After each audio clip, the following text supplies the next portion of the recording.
Été 1986. Un événement à Voiron.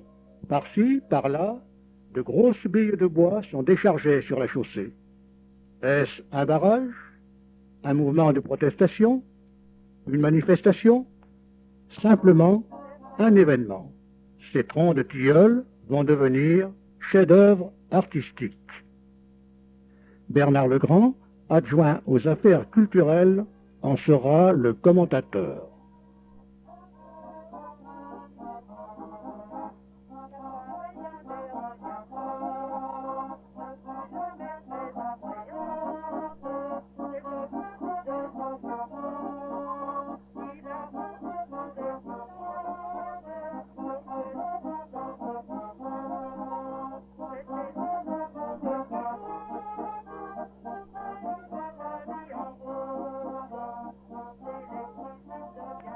Alors, on peut dire que ce concours a eu un impact très important et intéressant d'abord sur les Voironnais, sur la population voironnaise qui s'est passionnée pour ce concours. La première journée, on voit des billes de bois, c'est pas très passionnant, on sait pas trop ce qui va se passer. Et puis petit à petit, bon, de voir ces billes de bois prendre forme avec peut-être presque jusqu'au dernier moment. L'objectif était de faire une animation qui soit une animation donc pour la cité, une animation originale, populaire, artistique et de qualité.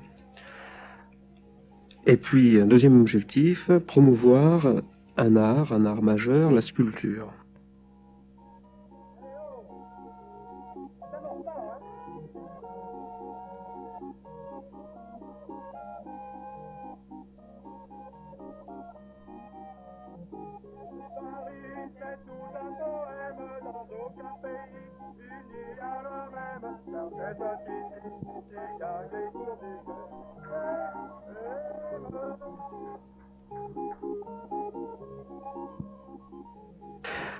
Alors, promouvoir donc la cité par une action originale, populaire, artistique et de qualité. Original, le concours de sculpture, un concours où on voit des sculpteurs travailler dans la rue, réaliser des œuvres d'art. C'est populaire aussi, puisque justement ça se passe, ce sont les artistes qui viennent au devant du public.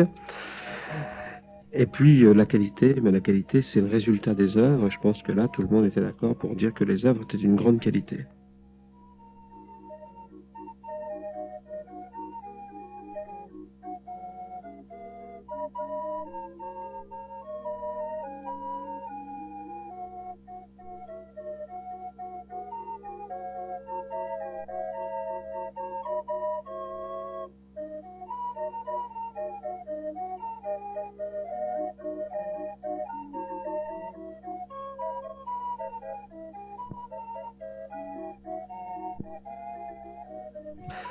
Alors pour réaliser ce concours, qui coûte de l'argent, on a voulu faire appel, si vous voulez, aussi à des privés qui, je dois dire, nous ont répondu présents tout de suite. Il s'agit donc de la Caisse d'épargne de Voiron-Chartreuse, de la Société anonyme de crédit immobilier de Voiron, qui tout de suite nous ont répondu présents et ont accepté de participer à nos côtés, non seulement sur un plan financier, mais également au niveau du choix des artistes, participer au jury, participer à l'ensemble de l'élaboration du concours, c'est-à-dire travailler réellement ensemble. C'est un travail d'équipe, un travail commun entre la municipalité, principalement donc la direction des affaires culturelles dont je suis responsable, la Caisse d'épargne de Voiron, le Crédit Immobilier et enfin le Conseil général qui nous aide aussi pour cette réalisation.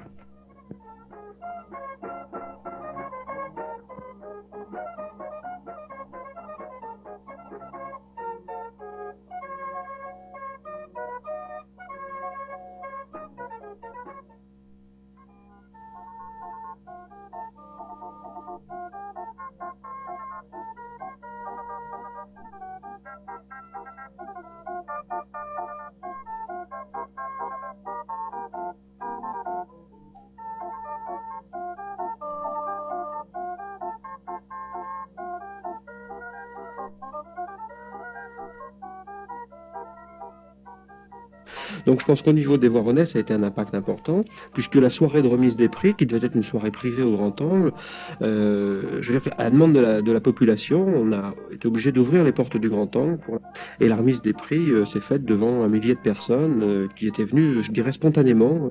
Ça, c'est le premier impact.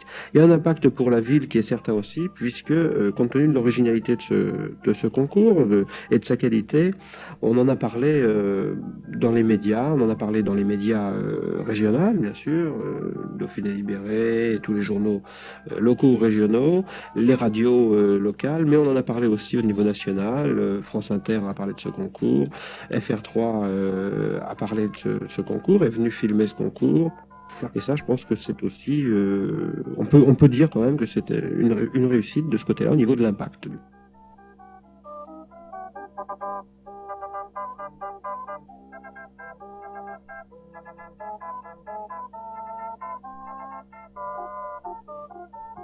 Bon, il est certain que ce concours de sculpture prend une place importante de la politique culturelle de la municipalité et de la direction des affaires culturelles.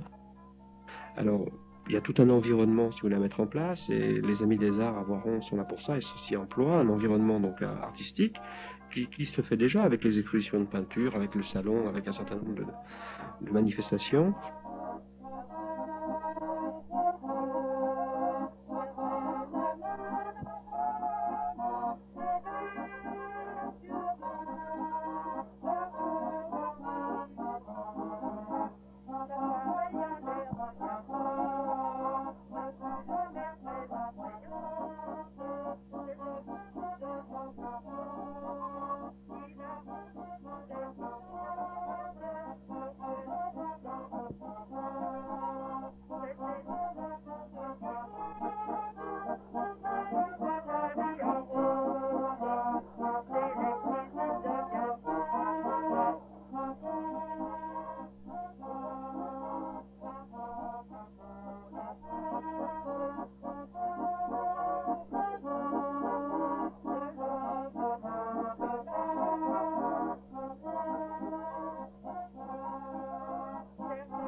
Alors maintenant, pour l'avenir, si vous voulez, bon, cette manifestation nous paraît tellement intéressante qu'on a décidé donc de la reconduire et d'essayer de lui assurer une certaine pérennité.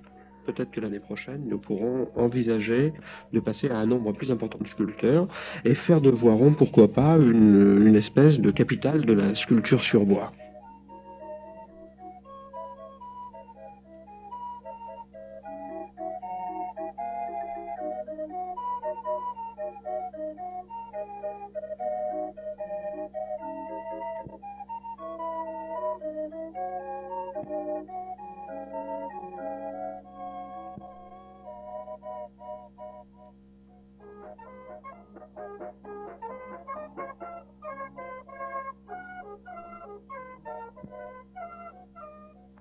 Nous allons remettre à chacun des sculpteurs, en terminant par les prix, donc le diplôme de participation de la ville de Voiron.